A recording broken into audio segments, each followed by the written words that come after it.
네, 지난 시간이어서 계속합니다. 43페이지 두 번째 파생 원칙인 실효 원칙으로 진행을 합니다.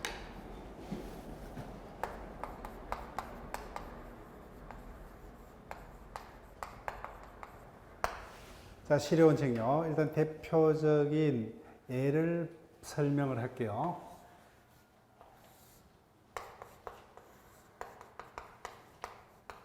교과서 판례는 몇 번이 여기에 해당하느냐? 밑에 판례 1번입니다. 이미 판례 1번요. 자, 값이 한전입니다. 한전. A가 직원입니다. 자, 지금 우리가 전기세를 계좌 이체등으로 전기세를 내고 있죠. 그죠? 근데 예전에는 직원이 직접 가정을 방문해서 전기세를 받아갔습니다. A가 그와 같은 업무에 종사를 하고 있었다. 근데 어떤 나쁜 짓을 했느냐? 소형가구 짜고서 전기세를 감면해주고 이를 조건으로 일부를 챙겼습니다. 발각됐어요. 그래서 해고가 되었다. 근데 기업이 근로자를 해고를 하려면 반드시 법적으로 변명에 긴 청문 절차를 거쳐야 합니다. 근데 이 같은 절차를 거친 바 없다. 그러면 결론, 해고는 법적으로 무효입니다. 근데 A만 과 같은 나쁜 짓을 했는 게 아니라 동료 직원 B도 똑같은 것과 같은 나쁜 짓을 했다가 잘렸습니다. 근데 B는 이와 같은 법적인 문제를 이유로 소송을 통해서 뭐요? 복직이 되었습니다. 그러면 갑도 동료 직원이기 때문에 충분히 자신도 이와 같은 소송을 통해서 복직이 될 수 있다는 사실을 알았다 몰랐다? 알았죠. 그죠? 따라서 자신도 충분히 권리를 행사를 할 수 있었음에도 불구하고 권리를 장기간 불행사합니다. 자, 이와 같은 장기간 권리 불행사만으로 권리자의 권리가 실효되지 않습니다. 그래서 당해 사건에서는 이와 같은 소송 사실 알고도 2년 4개월이 지났고 심지어는 해고된 날로부터 12년이라는 세월이 지났습니다. 그러면 한전은 어떻게 생각합니까? B는 복직 의사가 있지만 A는 더 이상 복직 의사가 있다 없다? 없다로 믿었겠죠. 따라서 상대방 입장에서는 더 이상 권리자가 권리를 행사하지 아니할 것이다. 정당한 믿음을 가지게 되었습니다. 그래서 어떤 새로운 직원들을 고용해서 업무에 종사하게 하고 있다. 그죠? 근데 어떤 상대방의 믿음에 반해서 느닷없이 뭐요? 권리를 행사를 해온 경우는 그 같은 권리 행사는 신의 책에 반해서 허용될 수 없다는 시리즈로부터 파생되는 두 번째 원칙을 실효의 원칙이랍니다. 따라서 권리자의 권리 행사가 실효되려면 뭐요? 어떤 두 가지 요건이 모두 구비가 되어야 합니다. 자, 그럼 2번 적용 대상 및 효과. 적용 대상을 이해하셔야 돼요. 자, 그러면 여기 보세요. 교재 보지 마시고. 자, 계속 연습을 해야 돼요. 적용 대상. 실효의 원칙은 어떤 원칙으로부터 파생되는 원칙이에요? 신의척이죠. 근데 신의척은 매매 등 개별 사건에만 적용됩니까? 우리 사회생활에서 일어나는 모든 법률 관계에 따른 사건에 다 적용돼요? 후자죠. 그죠? 그래서 실효 원칙은 어떠한 권리 행사에는 적용되지 않는다. 이와 같은 표현은 뭐야? 틀립니다. 틀려요. 그래서 신의척은 모든 법률 생활에 다 적용되기 때문에 모든 권리 행사가 뭐야? 모든 권리 행사가 이와 같은 요건이 구비되면은 신의척이 적용이 됩니다. 따라서 제가 물어볼게요. 해제권은 형성권이므로 해제권 행사 여부는 실효 원칙의 적용을 받지 아니한다. O입니까? X요? X죠. 그래서 원칙 모든 권리가 이와 같은 요건을 구비되면 신의책에 반해서 실효가 됩니다. 모든 법률가에 적용되기 때문에 이런 분들을 힘들어합니다. 그런데 포기할 수 없는 것은 실효 원칙의 대상이 될 수가 없습니다. 즉 아무리 내가 힘없는 대한민국의 후손으로 태어났다 그죠? 이 같은 사실을 아무리 부정할래야 부정할 수 있다 없다? 없죠. 그죠? 바꿀 수가 없습니다. 이 같은 포기할 수 없는 것은 실효 대상이 되지 않습니다. 그래서 딱 하나입니다. 인지청구권. 그래서 여러분 출제가 됐어요. 인지청구권은 실효 대상이 되지 않습니다. 자, 인지라는 제도를 설명을 드릴게요. 가벌이 부부입니다. 그래서 부부 사이 A가 태어납니다. 그러면 당연히 뭐요? 엄마하고 자식 간의 관계는 부정할 수 없죠. 그때 법적으로 뭐요? 아버지하고도 법적으로 부모 자식 간의 관계가 성립합니다. 그런데 갑이 부인이 아닌 병가의사에서 A를 둡니다. 당연히 병가 A의 모자 관계는 누구도 부정 못하죠. 그렇지만 법적으로 뭐요? A와 각과는 법적으로 남남입니다. 그때 갑이 자신의 부인이 아닌 다른 여자로부터 돈 A를 뭐요? 자기 자식으로 인정하는 법상의 제도가 인지제도입니다. 그래서 갑이 뭐요? A를 자기의 법적 자식으로 인정할 수도 있고 반대로 A가 아버지를 상대로 인지를 요구를 할 수가 있습니다. 즉 이와 같은 P는 아무리 세월이 흐르더라도 바뀔 수가 없죠. 그죠? 바뀔 수가 없습니다. 자, 사건요. 그래서 언제냐? 70년대, 80년대 초입니다. 독재 시대죠. 근데 이 자가 아주 권력자입니다. 부인 아닌 자로부터 A를 뒀습니다. 또 국민들의 어떤 눈이 있기 때문에 A를 자기 자식으로 인정할 수 있다 없다? 없죠. 그죠? A도 아버지가 권력을 가지고 있는 동안은 아버지에게 인지 소송을 제기할 수가 없죠. 그죠? 그래서 갑이 사망을 했을 때 그때 민주화가 됐을 때 A가 뭐요? 죽은 아버지를 상대로 인지 청구 소송을 제기합니다. 가능하다 불가능하다? 가능하다는 겁니다. 즉 P는 뭐요? 아무리 오래 시간이 흐르더라도 이거는 바뀔 수가 없죠. 그죠? 따라서 원칙적으로 이 같은 요건이 구비되면 모든 권리가 시리 측에 반해서 실효됩니다. 근데 안 되는 것은 인지제도다. 그죠? 따라서 인지청구권은 포기할 수 없는 권리이므로 애초부터 실효 대상이 될 수가 없다.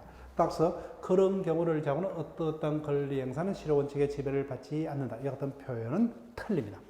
그걸 기억하시면 돼요. 여기 요령입니다. 자, 볼게요. 적용 대상 및 효과. 기억. 동원칙은 이와 같은 요건만 구비되면 청구권뿐만 아니라 모든 권리가 적용된다. 그죠? 해제권 등 형성권도 이와 같은 요건이 구비되면 실효됩니다. 사법상의 권리뿐만 아니라 뭐요? 소송법상의 권리, 항소권 등도 뭐요? 이와 같은 요건이 구비되면 다 실효가 됩니다. 그러나 포기할 수 없는 권리, 인지 청구권은 실효 대상이 되지 않습니다. 자, 효과로 갑니다. 따라서 니은. 그래서 권리자가 권리를 형식적으로는 행사를 하고 있지만 그 권리 행사가 신의책에 반해서 실효가 되었다면 뭐요? 그건 정상적인 권리 행사가 될 수가 없죠. 따라서 이항의 권리 남용이 됩니다. 그래서 밑에 판례 1번은 여기서 설명을 드렸다. 그죠? 2번은 해제권 행사 여부도 요건만 구비되면 실효된다. 그 내용을 담고 있습니다. 자, 그 다음에 넘기면요. 3번 판례. 자, 여기 볼게요. 갑이 현재 토지 소유자입니다. 이자가 종전 소유자입니다. 근데 그 토지 위에 국가가 불법으로 뭐요? 불법으로 송전선을 건설하고 있다. 그죠?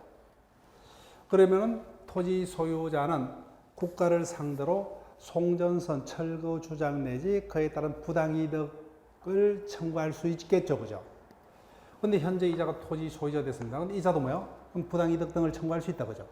그때 이자가 부당이득 청구권을 장기간 불행사해서 그 청구권이 실효가 되었냐 여부를 판단함에 있어서 이자의 권리행사, 불행사 기간뿐만 아니라 이자의 전자인 양도인 갑의 불행사 기간도 이자의 권리행사가 실효가 된지 여부를 판단하기 위해서 그 자료가 될 수가 있느냐는 겁니다.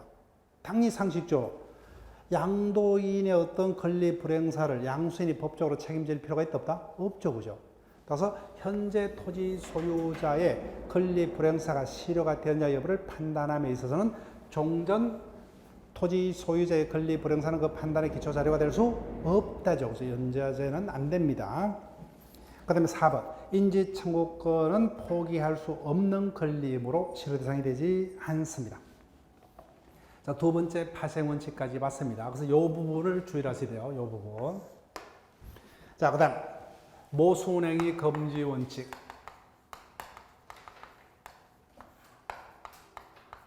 다른 말로 금반원의 원칙이라고도 합니다. 이 부분 개별 판례를 최대한 기억을 하는 거예요. 자, 모순의 금지 원칙도 신의척으로부터 파생되는 원칙이다. 그죠? 즉, 신의척은 다른 말로 조리. 이해는 건전한 국민들의 법적 상식이라 했습니다. 자, 그럼 상식적으로 개별 판례 사건을 읽으면 돼요.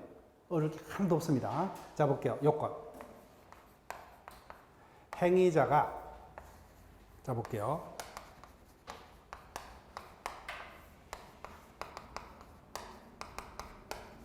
행위자가 앞서서 일정한 선행행위를 합니다. 그러면 당연히 상대방은 뭐예요? 갑의 선행행위를 믿고 자신의 어떤 대책을 마련했겠죠. 말했습니다. 그런데 갑자기 뭐예요? 행위자 갑이 모순되는, 선행하고 모순되는 후행행위를 해버려요. 그때 선행에 모순되는 후행행위의 법적 효력을 그대로 인정하는 순간 갑의 선행행위를 믿은 상대방에는 엄청난 손해가 발생할 수밖에 없죠. 그래서 이와 같은 선행행위에 모순되는 후행행위는 신의칙에 반해서 허용될 수 없다는 신의칙부터 파생되는 원칙을 모순행위 금지 원칙 또는 금반원의 원칙이라 합니다. 그럼 개별 판례 사건들 쭉 볼게요. 첫 번째 1번 판례요. 은행이 다가구 주택을 담보로 대출코자 합니다. 그럼 내가 은행이라면 가장 관심사항이 뭐죠? 세입자의 보증금을 확인을 해야 되겠죠. 그래서 은행 직원이 실사를 나갑니다. 그래서 세입자 중에 한 명을 만나서 당신의 보증금이 얼마냐는 그 뭐요? 세입자가 나는 무상으로 거주하고 있다 확인서를 떼어줍니다. 이게 첫 번째 행동이에요. 근데 그 집이 경매로 넘어가니까 태도를 돌변해서 나도 받아갈 보증금이 있다 주장합니다. 앞선 행동은 모순되죠. 그래서 이와 같은 모순된 두 번째 행동은 신의칙에 반해서 허용될 수 없답니다. 자, 그 다음에 2번 판례도 똑같아요. 경매가 진행 중입니다. 근데 그 부동산의 소유자가 어떤 법적인 문제를 이유로 그 경매 절차를 충분히 법적으로 막아낼 수가 있었습니다. 그런데 둘째 줄, 그 소유자가 뭐요? 이와 같은 무효 주장을 할 수 있었음에도 불구하고 주장치 않고, 셋째 줄, 배당기일에 뭐요? 아무런 이의 없이 자신의 목인 배당금도 챙기고, 심지어는 경락기로부터 뭐요? 이사 비용까지 받고서 자신의 집을 명도해 줬습니다. 여기 첫 번째인 거예요. 근데 많은 세월이 지나서 사전에 어떤 경매 절차가 법적으로 무효임을 들어서 모든 것을 뭐요? 없던 것으로 하자고자 하는 주장은 앞선 행동과 모순되죠. 허용될 수 없답니다. 3번, 여러 번 질문됐던 거예요. 기업이 근로자를 해고하고 그 퇴직금을 공탁을 해뒀습니다. 첫 번째 행동. 근로자가 그 공탁금을 아무런 이의도 없이 찾아갔습니다. 이와 같은 첫 번째 행동은 해고를 법적으로 다툰다는 의미입니까? 다투지 않는다는 의미요? 다투지 아니한다는 의미죠. 근데 많은 세월이 지나서 어떤 해고 무효 확인 소송을 거론한 행위는 뭐예요? 앞선 행동과 모순되죠. 신의칙에 반해서 허용될 수 없답니다. 4번 판례는 우리가 대리 파트에서 그때 다시 검토를 할게요. 자, 5번 판례. 아직까지 우리 개념은 잘 몰라요. 채권 양도가 문제가 있습니다. 그럼에도 불구하고 채무자가 그 하자를 간과한 채 채권 양수인에게 변제 약속을 했습니다. 이게 첫 번째인 거예요. 근데 뭐요? 뒤돌아서서 그 양도행의 사전 하자로 해서 자신의 책임을 뭐요? 부정하는 것은 앞선 행동과 모순되기 때문에 허용할 수 없답니다. 자, 그 다음에 6번 판례요. 갑 자신 스스로 연대 보증을 해이합니다. 근데 자신의 부탁을 거절할 수 없는, 예를 들면은 하청업자 사자에게 대신 연대 보증을 하게 해놓고 자신이 그 보증을 이행했다는 이유로 뭐요? 구상권을 행사한 것은 법적으로 말이 안 되죠. 그죠? 원래 자기 책임이기 때문에. 자, 그러면 7번도 아직 완벽히 안 됩니다. 하여튼 취득 시효가 완성이 되었습니다. 근데 시효 취득 완성자 그 사실을 알고서 약속했던, 모르고 약속했던 상대방이 뭐야? 나는 시효 취득 효과를 주장치 않겠다고 약속을 했습니다. 이게 첫 번째인데요. 근데 나중에 시효 취득의 완성을 주장하는 것은 여기서 앞선 약속과 모순됨으로 허용될 수 없답니다. 없다. 자, 마지막 판례요. 딸 체크할게요. 자, 결론. 신의적 권리 남용 금지 원칙에는 개별 판례가 딸이 2명 등장합니다. 결론요. 딸이 나쁜 게 아니죠, 그죠? 지금은 아들보다 딸이 더 좋습니다. 근데 결론, 우리는 시험에 쉽게 합격하기 위해서 일단 개별 판례, 딸이 2명 등장할 수 있는 판례가 뜬다면은 결론, 신의척 위반이다 또는 권리 남용이다 이렇게 보시면 돼요. 자, 어떤 사안이냐? 우리는 토지하고 건물은 각각 별개죠, 그죠? 따라서 소유자를 달리할 수 있습니다. 그래서 딸이 토지가 없어요. 아버지가 자신의 딸로 하여금 자신 토지 위에 공짜로 건물을 지어서 소유케 하고 있었다. 근데 딸이 뭐예요? 사업 등의 부진으로 망해서 그 건물이 경매로 경락이 돼버려요. 그래서 아버지가 태도를 돌변해서 경락인에게 건물 철거를 주장해서는 이거는 허용될 수 없다죠, 그죠? 없다.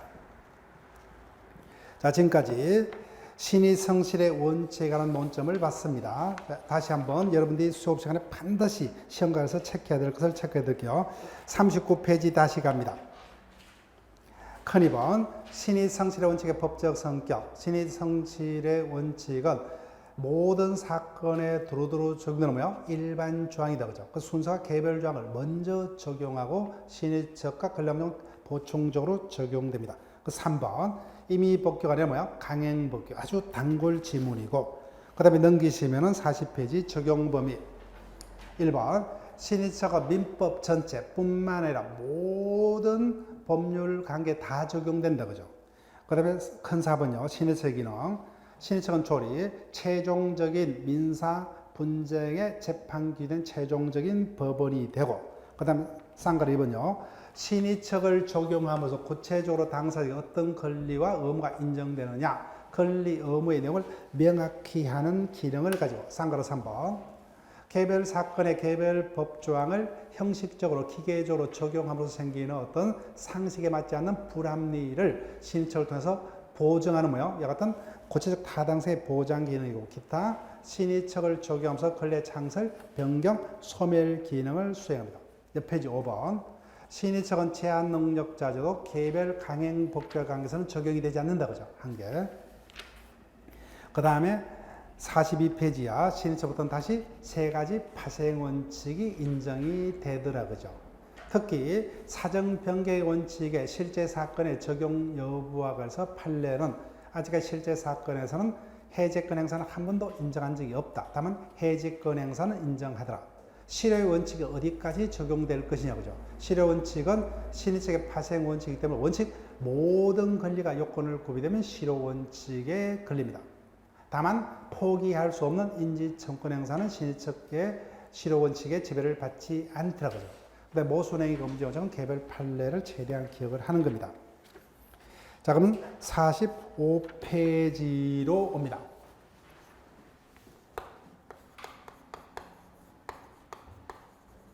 권리 남용 금지의 원칙으로 갑니다.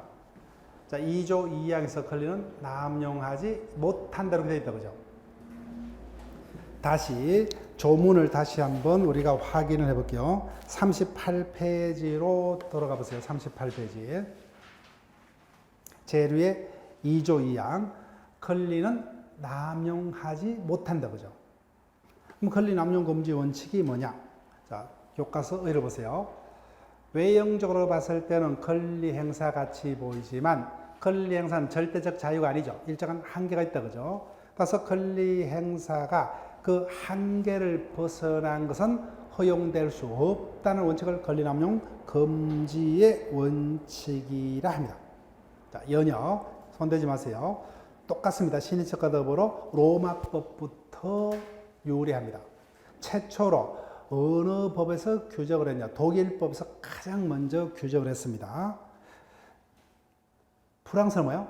민법에 규정한 게 아니라 개별 판례에서 인정하기 시작했고, 독일법에서 어떻게 규정했냐? 타인을 해할 목적으로만 행사하는 권리는 허용될 수 없다.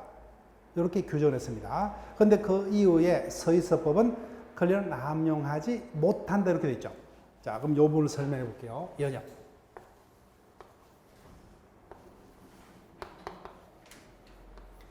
자, 그러면 독일법에 의하면은 권리자의 권리 행사가 남용이 되려면 2가지 요건이 필요합니다. 권리 행사가 권리가 인정되는 사회적 한계를 벗어나야 된다, 그죠? 객관적 요건. 그 다음 and 뭐요? 오로지 타인을 해할 목적으로 거죠. 따라서 주관적 요건까지 필요합니다.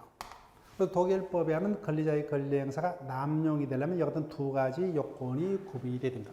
근데 그 이후에 성립한 서의서는 어떻게 규정하고 있습니까? 권리는 남용하지 못한다. 타인을 해할 목적이라는 주관적 요건은 필요 있다 없다? 없죠. 그죠? 객관적 요건만으로. 자, 그러면 물어볼게요. 어느 나라가 권리 남용이 성립하기가 더 쉬워요? 어느 나라가? 독일입니까? 서있어요? 서있어죠. 독일은 권리자의 권리행사 남용이 되려면 두 가지 요건이 모두 구비가 되어야 됩니다. 근데 서있어는 뭐야? 객관적 요건만 충분하죠. 그러면 독일법이 먼저 생겼고 그 이후에 서있어. 우리는 서있어법을 따르고 있습니다. 그럼 역사적으로 이렇게 권리 남용 금지 원칙이 쭉 규정됩니다. 그럼 권리 남용 금지 원칙의 성립 여부가 점차 그 범위가 축소입니까? 확대요? 똑같죠, 그죠? 네. 권리 남용 금지 원칙이 인정되기가 더 쉽죠, 그죠? 점차 그 적용 범위가 확대되고 있다는 겁니다. 확대되고 있다. 자, 이제 지금부터 중요합니다. 넘길게요. 그래서 현행법상 권리자의 권리 행사가 남용이 되려면 어떤 요건을 구비를 해야 되느냐, 그죠? 구비를 해야 되느냐. 자, 우리는 일단 판례만 정확하게 기억하시면 돼요.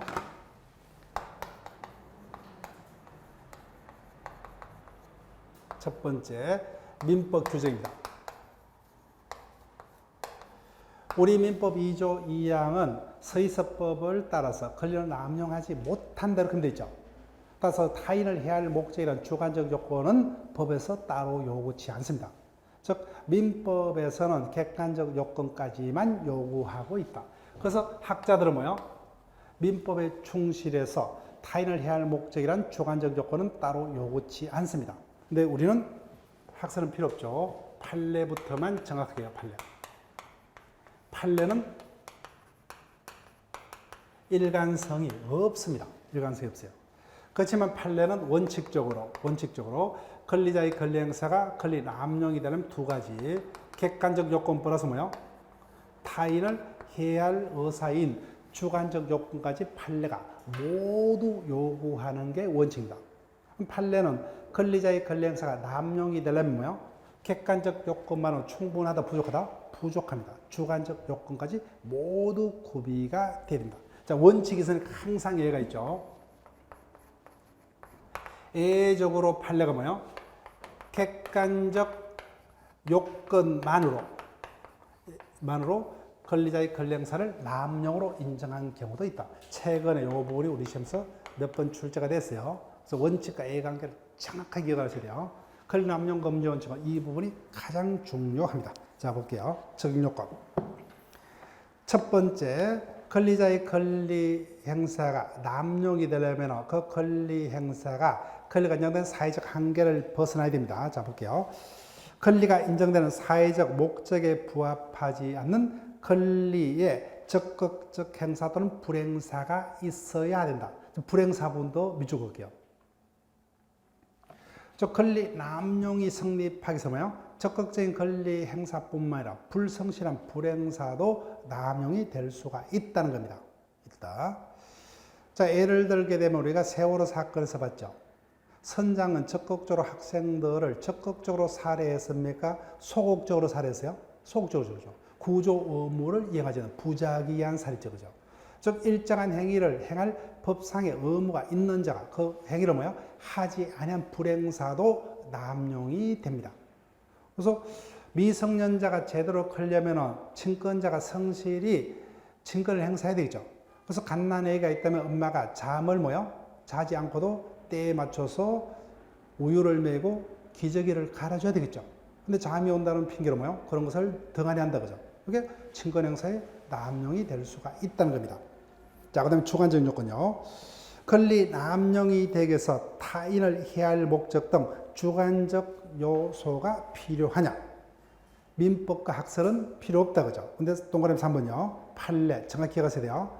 판례는 일관성이 없습니다. 다만 판례는 원칙적으로 권리자의 권리 행사가 남용이 되려면 객관적 요건만으로 부족하고 뭐요? 타인을 해할 의도, 이와 같은 주관적 요건까지 필요합니다. 근데 입증을 해야 되겠죠. 그런데 객관적 요건은 입증을 할 수 있지만 내심의 의사인 타인을 해할 목적인 주관적 요건을 입증할 수 있다 없다? 없죠. 그래서 주관적 요건은 권리 남용에 해당하는 객관적 사실이 인정되면 이를 통해서 추인하는 것으로 합니다. 그래서 추인은 추측 이런 식으로 이해를 하시면 되죠. 자, 그런데 판례 뭐요? 예적으로 주관적 요건은 요구치 않고 객관적 요건만으로 권리남용을 인정한 판례도 있습니다. 자, 밑에 판례가 두 가지 적혀 있죠. 1번 판례가 원칙이고 2번이 예적입니다. 자, 1번 판례 볼게요. 권리자의 권리 행사가 권리 남용이 되려면 주관적으로 먼저 볼게요. 주관 요건. 주관적으로 그 권리 행사의 목적이 오직 상대방의 고통을 주고 손해를 입힌 데 있을 뿐 행사적인 아무런 이득이 없어야 되고, 그 다음에 객관적으로 먼저 볼게요. 셋째 줄. 객관적으로 그 권리 행사가 사회 질서에 위반된다고 볼 수 있어야 합니다. 그것은 넷째 줄. 이에 이와 같은 요건을 구비치 않는 한, 자, 밑줄 볼게요. 비록 권리 행사로 권리 행사자가 얻는 이익이 상대방의 손해보다 현저히 크다는 그와 같은 사정만으로는 권리 남용을 할 수 없고, 여기까지. 왜 이와 같은 사정만으로는 권리 남용이 안 됩니까? 뭐가 빠졌죠? 상대방을 해하고자 하는 주관적 요건이 빠졌다, 그죠?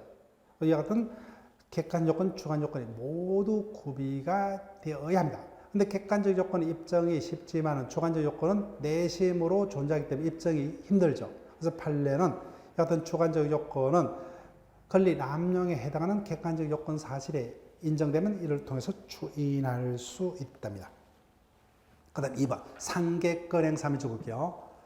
즉 판례는 일반적으로 권리자의 권리 행사가 남용이 되려면 주관적 객관 요건을 모두 요구하고 있다. 다만 예외적으로 객관적 요건만으로 권리의 남용을 인정하고 있다. 그죠? 그 상계권 행사입니다. 결론. 상계권 행사가 권리 남용이냐 여부는 뭐예요? 상대방을 해할 목적은 판단에 자료될 수 없다. 상계 제도가 가지는 어떤 객관적인 어떤 제도 목적의 취지를 벗어나면 권리 남용을 인정할 수 있답니다. 그 부분. 자, 권리 남용의 효과로 갑니다. 그래서 권리자의 권리 행사가 뭐예요? 이와 같은 요건을 구비하면 권리 남용이 됩니다. 그럼 결론. 정상적인 권리 행사가 아니죠. 그죠? 그럼 정상적인 권리 행사의 효과는 발생할 수가 없습니다. 따라서 청구권이 남용이 되었다면 국가는 뭐예요? 도움을 주지 않고, 형성권이 남용이 되었다면 그에 따른 법률관계 변동은 일어날 수가 없습니다. 그 다음 2번요. 그래서 권리자의 권리 행사가 남용이라면 이건 정상적인 권리 행사가 아니기 때문에 그로 인해서 상대방에게 손해가 생겼다면 그에 따른 책임을 져야 되죠. 불법행위 책임을 져야 됩니다. 그 다음에 다만 우리가 살고 있는 사회는 자유주의 국가죠. 권리자가 권리를 남용한다는 그 이유 자체만으로 국가가 권리자의 권리를 박탈할 수 있다 없다? 없습니다. 즉 정상적인 권리 행사의 효과만 발생하지 않고, 또한 그래서 상대방의 손해가 있으면 불법행위 책임 등은 지는 수가 있더라도 이를 이유로 국가가 국민의 권리를 박탈할 수는 없습니다. 다만 그 남용의 정도가 극심하고 명문의 규정이 있는 경우에는 예외적으로 박탈할 수가 있다. 우리 민법상으로 딱 하나밖에 없습니다. 친권상실제도. 그래서 아버지라는 자가 뭐예요? 계속 딸내미를 건드리죠. 그죠? 이거는 아버지가 아니죠. 이런 경우는 친권을 상실해야 되겠죠. 따라서 이와 같은 경우만 인정이 됩니다. 자, 그러면은 개별 판례를 설명을 할게요. 큰 1번 권리 남용을 인정한 판례입니다. 자, 1번 동그라미 1번 판례는 체크해두세요. 최근에 많이 출제됩니다. 일단 우리가 소멸시효 제도를 몰라요. 그래서 본격적으로 우리 심화반에서 설명되겠지만 다시 한번 느낌을 가져볼게요. 앞에서 신의성실의 원칙은 우리 사회에서는 사건 중 개별 사건에만 적용됩니까? 모든 사건에 따라 적용돼요. 모든 사건이죠. 권리남용 금지 원칙도 개별 사건에만 적용됩니까? 모든 사건이요. 모든 사건입니다. 따라서 모든 권리 행사가 뭐요? 이와 같은 요건만 구비되면 남용이 됩니다. 따라서 채무자가 소멸시효 완성을 주장하는 이와 같은 권리 주장도 요건만 구비되면 남용이 될 수 있답니다. 자세한 설명 우리가 심화반에서 설명드릴게요. 자, 2번 판례. 자, 최근에 출제가 됐어요. 자, 볼게요. 자, 요 부분 보세요. A 토지와 B 토지가 이렇게 경계를 두고 있습니다. 근데 A 토지 소유자가 경계를 착각해서 경계를 침범해서 건물을 지었습니다. 그러면 B 토지 소유자는 뭐예요? 이를 이유로 건물 철거를 청구할 수 있다, 그죠? 건물 철거를 청구할 수 있습니다. 근데 문제는 이와 같은 건물 철거 청구가 권리 남용이라면 허용이 안 됩니다. 근데 이와 같은 권리 남용이 되려면은 두 가지 요건이 있어야 되죠. 객관적 요건과 주관적 요건이 구비가 돼야 됩니다. 자, 먼저 객관적 요건이 구비가 되었는지 검토를 해볼게요. 한 50m가량을 침범을 했습니다. 그래서 철거를 하더라도 뭐요? 피토지 소유자에게는 전혀 이익이 없어요. 이자의 건물은 이 부분을 써요. 따라서 경계를 침범했더라도 뭐요? 사생활의 침해 등 전혀 어떤 지장이 없어요. 철거하더라도 뭐요? 자신에게는 거의 이득이 없어요. 근데 반대로 건물 소유자는 건물을 못 쓰게 되는 엄청난 손해가 있습니다. 그럼 객관 요건이 인정되죠, 그죠? 그런데도 불구하고 뭐요? 이자가 계속해서 아무 말 없이 철거를 주장합니다. 자신에게는 이득이 없음에도 불구하고. 그러면 어떤 의도가 있어요? 이자를 해하고자 하는 어떤 내심의 의사를 짐작할 수 있죠, 그죠? 따라서 주관적 요건은 권리 남용에 해당하는 객관적 사실을 토대로 뭐요? 추인할 수 있다. 그래서 이와 같은 요건이 구비됐기 때문에 피토지 소유자의 건물 철거 청구로 뭐요? 권리 남용서 허용되지 않습니다. 그렇지만 B는 뭐요? 철거 청구는 할 수 없어요. 그렇지만 허락도 없이 남의 땅에다가 건물을 지어서 건물을 짓고 소유하고 있기 때문에 당연히 A 건물의 소유자는 토지 소유자 B에게 토지 사용 대가는 부당이도로 반환해야 된다, 그죠? 그래서 건물 철거는 청구 못하지만 남용으로 그 토지 사용 대가는 당연히 부당이도로 반환 청구할 수 있답니다. 그 부분요. 자, 그 다음에 나머지 개별 판례들 3, 4번, 동그라미 3, 4번은 다음 심화반에서 설명드릴게요. 그 다음에 큰 2번. 권리 남용을 부정한 판례 1번. 나대지만 체크를 해두시고, 이것도 지금 안 돼요. 우리가 법정 지상권 제도가 안 되기 때문에 심화반에서 충분히 이해가 됩니다. 그 다음에 동그라미 3번요. 이것도 출제될 수 있어요. 국가도 국민에게 불법행위에 따른 손해배상 채무 등 채무를 부담할 수 있죠. 이것도 완벽하게는 안 됩니다. 그렇지만 국민이 채권 행사를 원칙 10년간 불행사하게 되면 채권은 시효소멸됩니다. 그럼 채무자인 국가도 뭐요? 당연히 시효 완성을 주장할 수 있다. 국가라는 이유로 뭐요? 시효 완성을 주장할 수 없는 건 아닙니다. 따라서 채무자인 국가가 시효 완성을 주장하더라도 원칙 또는 권리남용이 될 수 없다, 그죠? 다만 예외적으로 이와 같은 요건이 구비되면 권리남용이 될 수가 있다. 그런 내용입니다. 자, 그러면은 매일 문제를 보세요. 매일 문제. 자, 1번 문제로 갑니다. 1번 문제. 신의 성실의 원칙에 관한 설명으로 옳은 것은 앞에서 신의척을 적용하면서 없던 권리 의무를 창설, 있던 권리 의무를 변경, 있던 권리 의무를 소멸케 하는 이와 같은 기능이 있다, 그죠? 첫 번째, 신의척으로부터 계약상의 부수적 의무가 도출될 수 있다. 없던 권리 의무가 뭐예요? 발생할 수도 있다, 그죠? 앞에서 개별 판례 소개했습니다. 즉 아파트 분양업자는 신의척에 의해서 인근주에서 뭐예요? 쓰레기 매립장 등 혐오 시설이 설치 예정 사실을 미리 알았더라면 이를 분양받고자 한 자에게 미리 알릴 뭐예요? 고지 의무가 신의척으로부터 발생한다, 그죠? 그래서 이 같은 의무가 발생할 수 있다. 그다음 2번 민법 2조에 규정된 신의척은 민법에만 적용됩니까? 모든 법률관계 다 적용돼요. 모든 법률관계죠. 예. 틀렸습니다. 그 다음 3번 신의척의 파생 원칙인 사정 변경의 원칙을 판례는 인정한 경우가 없다. 옵니까 X입니까? X죠, 그죠? 따라서 신의척을 이유로 사정 변경은 해제권 행사는 아직까지 인정한 적이 없다, 그죠? 그렇지만 해지권은 인정하고 있답니다, 그죠? 해지권 행사는 인정하고 있다. 그 다음 4번 제일 자주 떴던 질문 중에 하나입니다. 민법이죠. 신의척 권리 남용 금지 원칙에 관한 민법이죠. 임의법규다, 강행법규다. 강행법규죠. 강행법규이기 때문에 신의척 위반은 당사자 주장이 없으면 법원이 직권으로 판단할 수가 없다가 아니라 뭐요? 당사 주장 여부와 상관없이 직권으로 판단할 수 있다. 그 다음 5번. 금방 설명드렸죠. 신의척 권리 남용 금지 원칙에 관한 민법 위조는 강행법규다, 임의법규다. 강행법규라는 겁니다. 자, 그러면 48페이지의 기출 문제를 볼게요. 아직 안 되는 지문들은 크게 신경 쓰지 마시고 권리 남용에 관한 설명으로 옳은 것은 1번 아주 단거리요. 신의척은 강행법규지만 모든 사건에 적용되는 일반적 강행법규다, 그죠? 그래서 개별 강행법규하고 충돌되면 개별 강행법규가 우선하더라. 그래서 일반하면은 1번 권리자가 법에 위반돼서 무효임을 알면서도 법률 행위를 한 후 자신에게 강행법규 위반임을 이유로 그 무효를 주장하는 것은 신의척에 반하지 않는다, 그죠?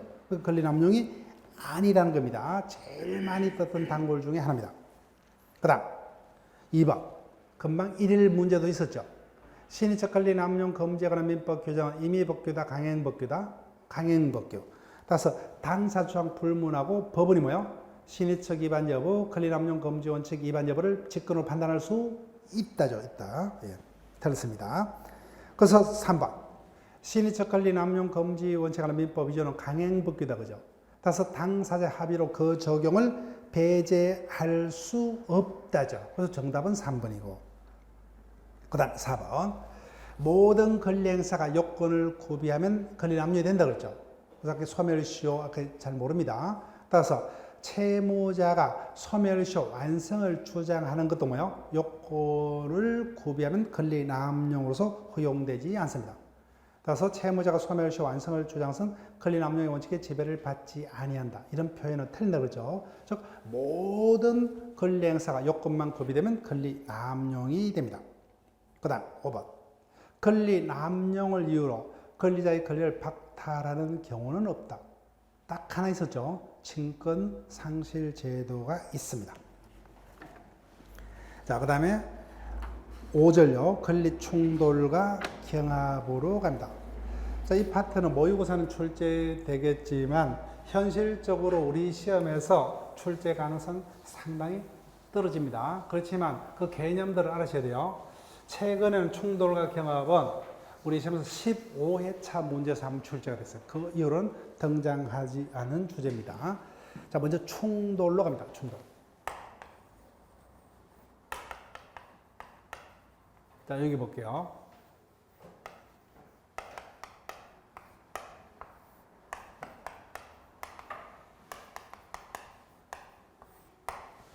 자, 우스갯소리로 민사 책임과 형사 책임의 근본적인 차이점은 무엇이냐?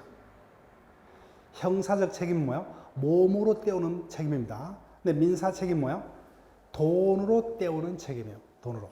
그래서 아무리 내가 갑에 대해서 권리를 가지고 있다고 의무자가 돈이 없으면 나의 권리는 의미가 없어요. 민사 책임은. 그래서 이자의 의무자의 재산을 총 계산해 보니까 뭐요? 1억밖에 안 됩니다. 그런데 권리자가 한 10명 돼요. A등 권리자의 권리를 다 합산하니까 10억이나 됩니다. 단순 계산상으로도 부족하죠. 그래서 이와 같이 하나의 객체가 그 위에 존재하는 모든 권리를 만족을 가져다 줄 수 없다. 이를 충돌이라 합니다. 충돌. 개념이 중요한 게 아니고 지금부터입니다. 그럼 모든 권리를 다 만족을 못 시키니까 뭐요? 선택을 해야 되겠죠. 선택. 그러면 그 권리들 중 어떤 권리를 먼저 보호를 할 것이냐. 그러니까 뭐요? 우선 순위를 정해야 됩니다. 여기 이제 시험 문제 출제가 된다면. 자, 볼게요.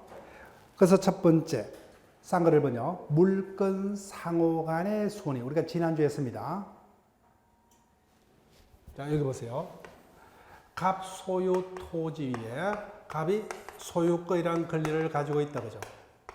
그런데 그 토지에 대해서 예를 들면 전세권 등 용익 물건이 존재합니다. 또는 뭐요? 저당권 등 담보 물건이 존재합니다. 즉, 제한 물건자가 있더라, 그죠? 제한 물건이 존재합니다. 그 토지가 경매로 넘어갑니다. 그럼 경매 대가로부터 전세권자, 저당권자 등 제한 물건자가 먼저 대가를 받아갑니까? 소유권자가 먼저 받아가요? 당연히 제한 물건자죠, 그죠? 그 성질상 제한 물건과 소유권이 충돌하면 성질상 언제나 뭐요? 제한 물건이 언제나 먼저입니다. 먼저.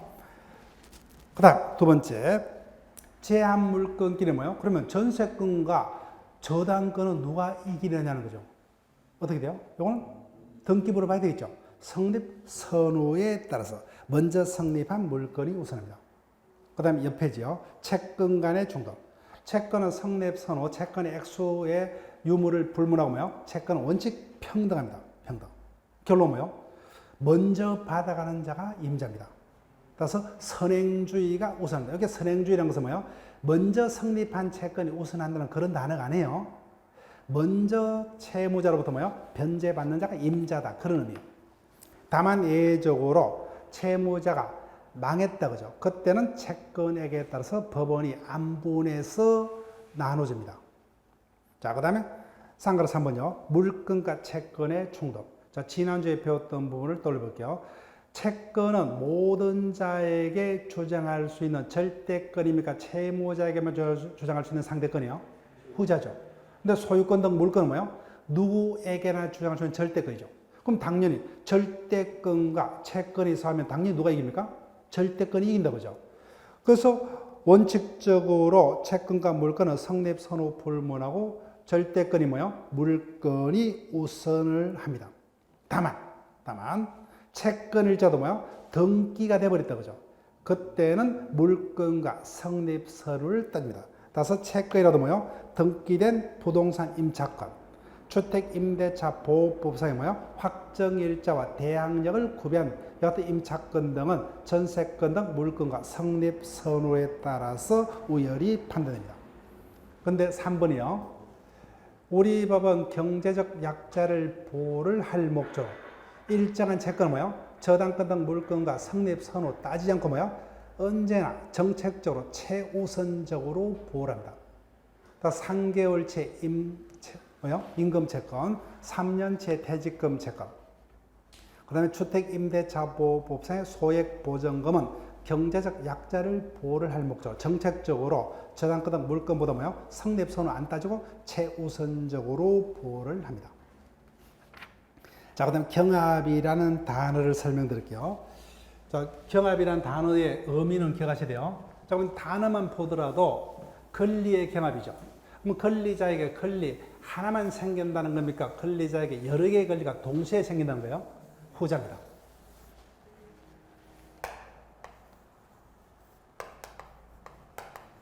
자, 여기 볼게요. 갑을 간의 아파트 임대차 계약이 있었습니다. 그런데 임차인이 뭐예요? 임대차 기간이 끝났음에도 불구하고 그 임대차 목적물을 임대인에게 반환하지 않습니다. 이게 사건이에요. 그러면 임대인인 갑은 그 임대차 목적물을 반환받을 수 있는 권리가 있죠. 그 권리가 두 가지. 첫 번째, 임대차 계약의 기한 반환 청구권.